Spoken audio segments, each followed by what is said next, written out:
కోట్లని చెప్పారు. Of course ఈరోజు ఉదయం నేను రిజర్వ్ బ్యాంక్ ఆఫ్ ఇండియాది కూడా రిపోర్ట్ తీసుకున్న పొద్దున్నే నెట్లో ఈ రోజు కలిపితే ఇంకో 3,000 కోట్లు పెరిగింది. ఆల్రెడీ ఇంతకుముందే 2003వ తారీఖు 5వ తారీఖు తీసుకున్నారు. ఇవాళతో కలిపితే ఇంకో 1000 పెరిగింది. 55,277 కోట్లు ఎఫ్ఆర్బిఎం కింద తీసుకున్నారు. కార్పొరేషన్ గ్యారంటీల కింద 61,991 కోట్లు తీసుకున్నారు.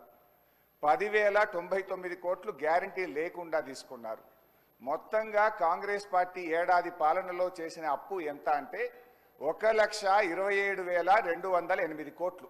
ఒక్క ఏడాదిలో వీళ్ళు చేసిన అప్పు 1,27,208 కోట్లు. 5 ఏళ్లకు మనం లెక్క కడితే ఎంత అవుతుందంటే అధ్యక్ష 6,36,040 కోట్ల రూపాయలు 5 ఏళ్లలో కాంగ్రెస్ ప్రభుత్వం చేయబోయే అప్పుగా దీన్ని బట్టి మనకు స్పష్టంగా కనబడతా ఉంది. ఇకపోతే అధ్యక్ష ఈ మధ్యకాలంలో కాంగ్రెస్ పార్టీ నాయకులు వైట్ పేపర్, కాంగ్రెస్ పార్టీ పెట్టిన వైట్ పేపర్ బుక్ కూడా తెచ్చాను అధ్యక్ష. ఇది వైట్ పేపర్. అదేవిధంగా బట్టి విక్రమార్క గారు ఈ సభలో పెట్టిన పేపర్. దీని ఆధారంగా నేను పోయినసారి బడ్జెట్ సమావేశాల్లో కూడా చాలా స్పష్టంగా చెప్పాను. మీరు గతంలో బీఆర్ఎస్ పార్టీ 10 ఏళ్ల కాలంలో 671 అని ఒకరంటారు, 7 లక్షల కోట్లని ఒకరంటారు, 711 అని నోటికి వచ్చినట్టు మాట్లాడుతున్నారు. I challenge in this house, ఒకరోజు స్పెషల్గా డిబేట్ పెడతారా పెట్టండి, లేదు ఆడిటర్లను పిలిచి పెడతారా, ఫైనాన్స్ డిపార్ట్మెంట్ పెట్టి పిలుస్తారా పిలవండి. ఐ వాంట్ టు ప్రూవ్ 10 ఏళ్ల బీఆర్ఎస్ కాలంలో జరిగిన మొత్తం అప్పు కేవలం 4,17,496 మాత్రమే. కానీ గోరంతలు కొండంతలు చేసి గోబల్స్ ప్రచారం చేసేటువంటి ప్రయత్నాన్ని ఈ సభ ద్వారా నేను తీవ్రంగా ఖండిస్తూ ఉన్నాను. గతంలో గౌరవనీయులు బట్టి విక్రమార్క గారు ఎన్నికల ముందు ఆదాయాన్ని సమకూర్చడంలో కాంగ్రెస్ పార్టీకి అపారమైనటువంటి అనుభవం ఉంది, హామీలన్నీ నెరవేర్చడం మాకు పెద్ద సమస్యే కాదు అని ఎన్నికల ముందు చెప్పారు. వీడియో కూడా ఉంది, కావాలంటే పంపిస్తాను. ఇప్పుడు అధికారంలోకి వచ్చిన తర్వాత ఏమైంది, ఏడాది అయింది, హామీలు ఎప్పుడు అమలు చేస్తారంటే అప్పుల పేరు చెప్పి తప్పించుకునేటువంటి ప్రయత్నం చేస్తున్నారు. ఒక అబద్ధాన్ని 100 సార్లు చెప్తే నిజమైతే అనే విధంగా గోబల్స్ ప్రచారం చేస్తూ ఉన్నారు.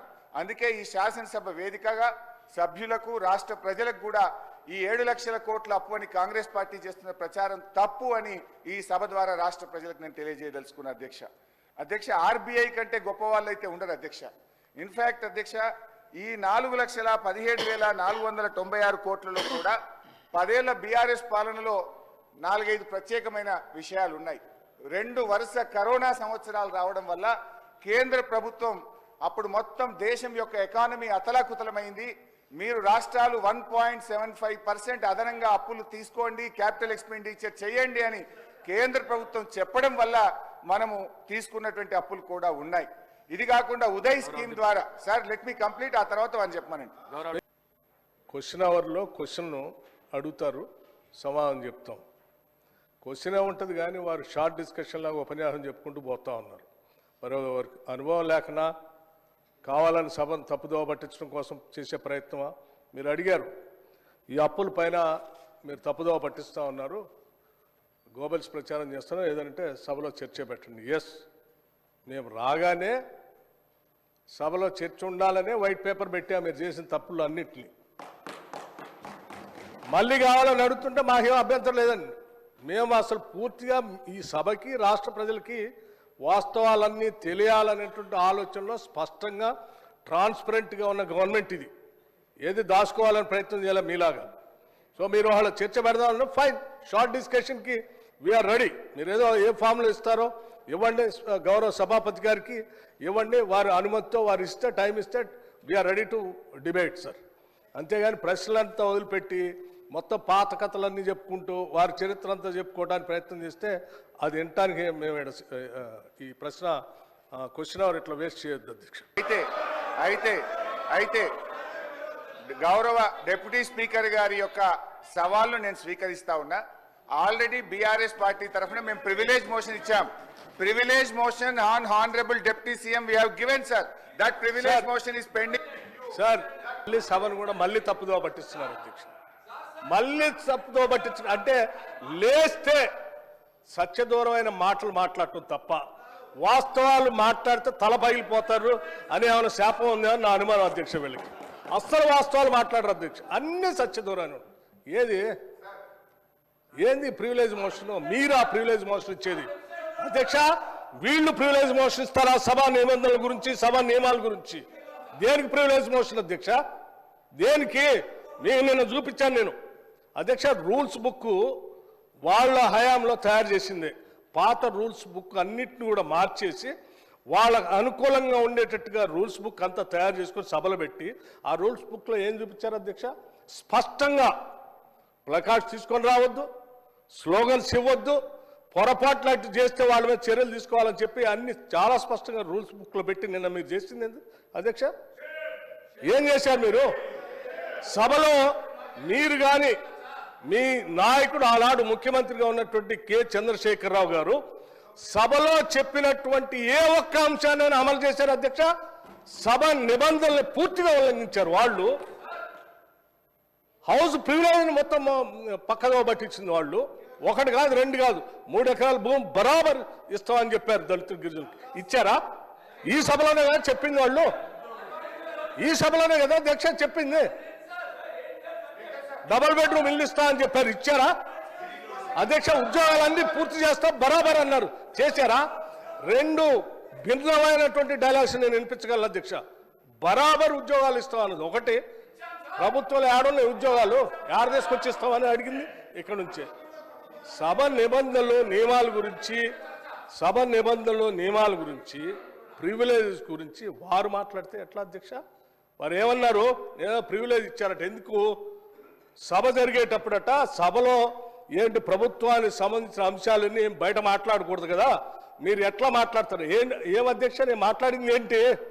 మీరు తప్పుడు సమాచారం ఈ రాష్ట్రానికి అప్పుల పైన ఇస్తా ఉంటే ఆ అప్పులకు సంబంధించి ప్రజలకు తెలియాలని చెప్పి 7,11,000 పైన ఉన్నటువంటి అప్పుల లెక్కలు బరాబరుగా చెప్తూ ఆ అప్పులు తీసే క్రమంలో మీరు చేసిన 66,000 కోట్ల అప్పుల్ని మేము తీర్చామని చెప్తూ అట్లాగే రైతులకు ఇంకో 21,000 కోట్ల రూపాయలు రుణమాఫీ కింద ఆపు ఇచ్చామని అన్నప్పుడు ఒక జర్నలిస్ట్ అడిగాడు, అయ్యా రైతులకు భూమి ఉన్నటువంటి వాళ్ళు అందరికి ఇస్తున్నారు బాగానే ఉంది, మరి అసలు మా భూమి లేని మా నిరుపేద ప్రజల కూలీలకు కూడా మీరు అప్పుడేదో ఇచ్చారు కదా అని ఇస్తా అన్నారు, ఆ 12,000 ఇస్తారంటే ఎస్ అవి కూడా ఇస్తామని అన్నాం. భూమి లేని నిరుపేద కూలీలకి 12,000 కూడా ఇస్తాము, అది ఒక జర్నలిస్ట్ అడిగిన దాని మీద ఇస్తామని చెప్పిన దాన్ని అది ప్రివిలేజ్ మోషన్. నిరుపేద కూలీలకి 12,000 మేము ఇస్తామని చెప్పినట్టు మాటను ఇస్తామంటే నీకేమైనా ఇబ్బందా? అధ్యక్ష గౌరవ డిప్యూటీ స్పీకర్ గారు డిప్యూటీ సీఎం గారు గతంలో ఇప్పుడు ఉన్న రూల్స్ గురించి మాట్లాడారు. I'm quoting rules book sir, assembly rules book page number 86 paragraph number 232(2) public accounts committee గురించి. The committee shall have the power to indicate in the proposed timetable the different hours at which the various stages of bills and other business shall be completed. అంటే BAC కమిటీకి power ఉంది. Shell అక్కడ ఏమన్నది? Shell have the power అని స్పష్టంగా చెప్పిండ్రు. BACలో ఏ బిల్లులు పెట్టాలి, ఎప్పుడు పెట్టాలని చర్చించిన తర్వాతనే పెట్టాలని రూల్స్ బుక్ చెప్తుంది. నిన్న నేను రూమ్లో కూడా మీ ముందు చెప్పింది కూడా నేను, సార్ బిల్లులు మాకు BACలో చర్చించకుండానే 2 బిల్లులు సభలో ప్రవేశపెట్టారు, ఇది తప్పు అని నేను రూల్స్ బుక్ ఆధారంగా మాట్లాడినా. నేను రూల్ మాట్లాడినా కానీ బట్టి గారేమో లేని ఆవేశం తెచ్చుకొని కాంగ్రెస్ పార్టీ చేసిన అప్పులు బయటపడుతున్నాయని చెప్పి సభను తప్పుదో పట్టించడానికి వారు ఉపన్యాసం చేశారు.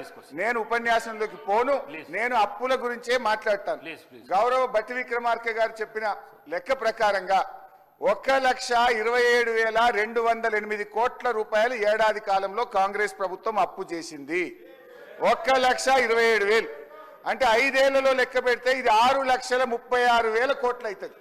10 ఏళ్ల బీఆర్ఎస్ పాలనలో 4,17,000 అయితే మీరు 5 ఏళ్లలోనే ఈరోజు 6,36,000 చేయబోతున్నారు. తర్వాత ఇంకొక విషయం నేను మీకు ద్వారా క్లారిఫై చేయాలనుకుంటున్నా. గౌరవనీయులు బట్టి విక్రమార్క గారు మేము ప్రివిలేజ్ మోషన్ దేని మీద ఇచ్చామో మీరు క్లారిఫై చేయాలి. దాదాపు 20 మంది కాంగ్రెస్ బీఆర్ఎస్ ఎమ్మెల్యేలు అందరం మీ దగ్గరికి వచ్చి మేము ఇచ్చిన ప్రివిలేజ్ మోషన్ దేని మీద అధ్యక్ష మీరే చెప్పాలి. వారేదో నేను మధురలో మాట్లాడిన దాని మీద ప్రివిలేజ్ మోషన్ ఇచ్చినామని సభను తప్పుదో పట్టించే ప్రయత్నం చేసినారు. మేము ప్రివిలేజ్ మోషన్ ఇచ్చింది వాస్తవ అప్పులు 4,17 అయితే 7 లక్షల కోట్లు అని చెప్పి వీళ్ళు సభను తప్పుదో పట్టించారు, పోయిన బడ్జెట్ స్పీచ్లో తప్పుడు ఫిగర్ చెప్పారని చెప్పి గౌరవ ఉప ముఖ్యమంత్రి గారి మీద మీకు ప్రివిలేజ్ మోషన్ ఇచ్చాం. కానీ వారు ఇప్పటిదాకా ఏం మాట్లాడినరు? లేని ఆవేశం తెచ్చుకొని వ్యవసాయ కూలీలకు ఇయ్యద్దా, మీరు దాని మీద ప్రివిలేజ్ మోషన్ ఇస్తారా అన్నారు. తొందరగా ఈమనే మేము అడుగుతున్నాం.